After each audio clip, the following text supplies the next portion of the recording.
푸틴이 누구인가를 봐야죠. 그죠? 레닌그라드 대학교에서 법학을 공부하셨어요. 레닌그라드 대학교 굉장히 좋은 학교예요. 굉장히 좋은 학교거든요. 푸틴 대통령이 레닌그라드 대학교 법학부를 졸업했다는 것은 알고 계셨어요? 머리가 좋았다는 뜻이겠죠. 그죠? 그리고 여기는요, 입시 가외가 있던 나라가 아니에요. 고등학교에서 열심히 공부해가지고, 그리고 의무교육이었던 공산주의 국가였잖아요. 52년생이니까 70년에 대학을 갔을 거란 말이에요. 1970년대 러시아는요, 1978년에 그 브레즈네프가 발전된 사회주의, 그러니까 우리가 선진국을 얘기할 때 발전된 국가를 한국말로 하면 선진국이에요. 영어로는 developed country 이렇게 표현하죠. 그죠? 그래서 발전된 국가를 한국말로 선진국. 근데 developed country인데 사회주의 국가이기 때문에 소련을 일컬어서 소연방은 발전된 사회주의 국가라고 1970년대 브레즈네프가 더 이상 갈 곳이 없다. 소련은 정말 잘 산다라고 얘기했거든요.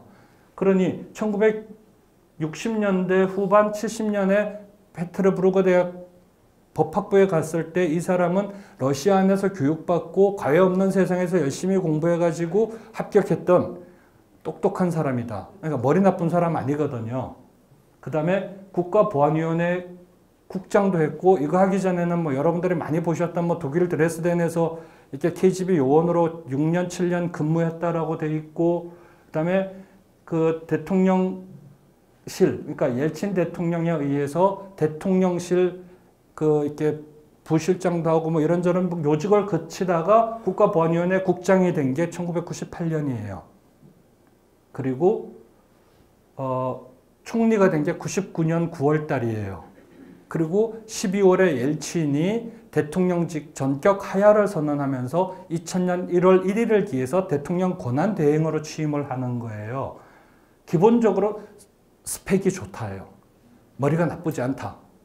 근데 사람들은 이렇게 알파남, 스트롱맨 이런 걸 가지고 푸틴을 평가해요. 서구에서는. 그래도 푸틴이 또 약간 대중적인 인기를 얻기 위해서 그러기도 하는데, 그 알파남, 원래 영어로 알파메일이라는 게 동물의 세계에서 가장 수컷 우두머리를 얘기할 때 알파메일이라고 하죠. 그죠?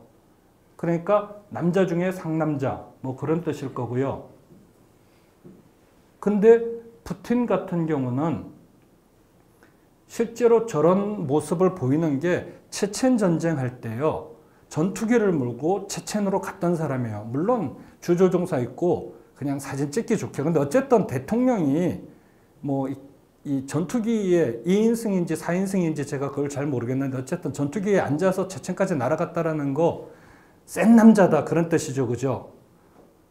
그리고 기억하시죠? 2008년 베이징 올림픽 때 그 조지아 전쟁이 있었잖아요. 조지아, 그때 원래 소련에서는 그루지아라고 하던 나라에서 남오세티아로 공격해서 전쟁이 났을 때 부시 대통령이 푸틴하고 개막식에 참석했다가 전쟁 났다 그러니까 푸틴이 총리였어요. 그때 그 대통령을 메드베제프한테 넘겨주고 총리로 개막식 갔다가 바로 개막식 행사장에서 비행기 타고 모스크바로 들어와서 전쟁 지휘했던 대단한 스트롱맨이죠. 알파남으로서 이 사람은 보이는 게 요즘 뭐 푸틴 대통령이 하키하는 거 텔레비전에 나오더라고요. 하키하죠. 우통 벗고 말 타죠. 낚시하죠. 또 뭐 보셨어요? 유도하죠. 운동도 잘하시고 또 뭐 보셨어요? 푸틴이 약간 이렇게 알파남 같은 역할. 뭐 대충 좀 폼나는 건 다 해요. 혹시 그 오토바이 타는 거 보셨어요? 그죠? 그 막 오토바이 타고 뭐 그런 모든 남성들이 하고 싶어하는 것들을 혼자서 다 해요. 러시아 사람들은 푸틴을 애국주의자라고 봅니다. 애국자라고 보죠.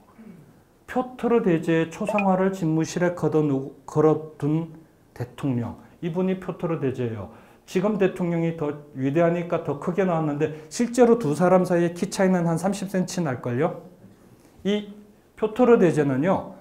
키가 2m 5cm 정도 됐을 거라고 그래요. 다른 사람보다 머리 하나 정도는 더 있었다고 그러니까 굉장히 키도 크고 힘도 세고 뭐 아까 그게 그 공부하셨던 그 어른이세요.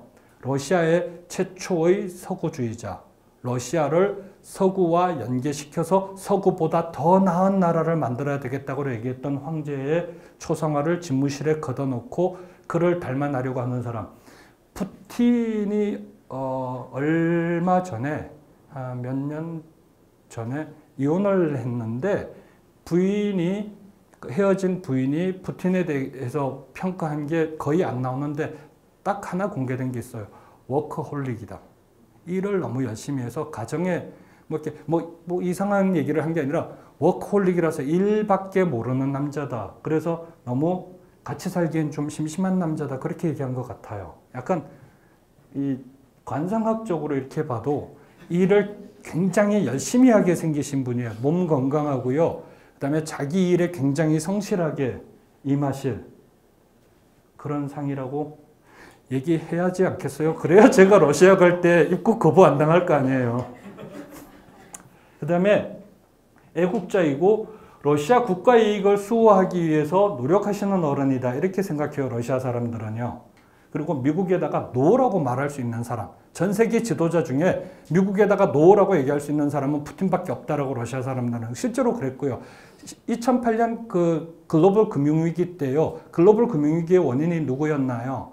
미국이었죠. 그죠? 미국의 그 월스트리트 쪽에서 만들어 놓은 이상한 금융 공식들로 뻥튀기 해가지고 결국은 세계 금융위기 자기들이 만들어 놓고 그거 해결할 때 미국이 어떻게 했나요? 달러를 그냥 막 F용지 집어넣어서 달러, 100달러, 100달러, 100달러 찍었고 막 뿌렸잖아요. 그래서 그 당시 미국의 연방준비제도 이사회 의장 이름이 누군지 기억나세요? 벤 버냉키라는 사람이었는데 그 사람 별명이 뭐였어요? 헬리콥터 벤. 기억나시죠? 그냥 F용지에다 달러 찍어서 거리에다 뿌렸다는 거예요. 그렇게 해서 미국은 금융위기를 지들이 돈 찍는 나라니까 돈 찍어서 지들은 탈출했고 다른 나라는 엿먹었잖아요. 우리나라도 지금 계속 달지 않은 엿. 그래서 우리 지금 고통받고 있잖아요. 2008년 금융위기 이후에 지금까지 계속 우리나라 어렵죠. 그때 푸틴이 미국은 세계 경제 기생충이다라고 직격탄을 날렸어요. 세계 경제 기생충이다. 지들이 문제 일으켜놓고 그래서 금융위기 촉발시켜놓고 지들은 달러에다가 F용지에다가 달러 막 박아서 냈다. 헬리콥터 밴. 미국에다가 모든 문제에 대해서 노라고 말할 수 있는 사람. 그리고 사실 국제 문제에서 보면 시리아 문제나 이란 핵 문제나 이런 것들을 해결할 때 러시아가 중재자 역할을 하는 부분이 굉장히 많아요. 그래서 국제 뉴스를 보다가 보면요. 행간에 보면 러시아가 실제로 중재자 균형자로서 국제사회에 큰 영향력을 가지고 있다는 걸 보실 수 있고요.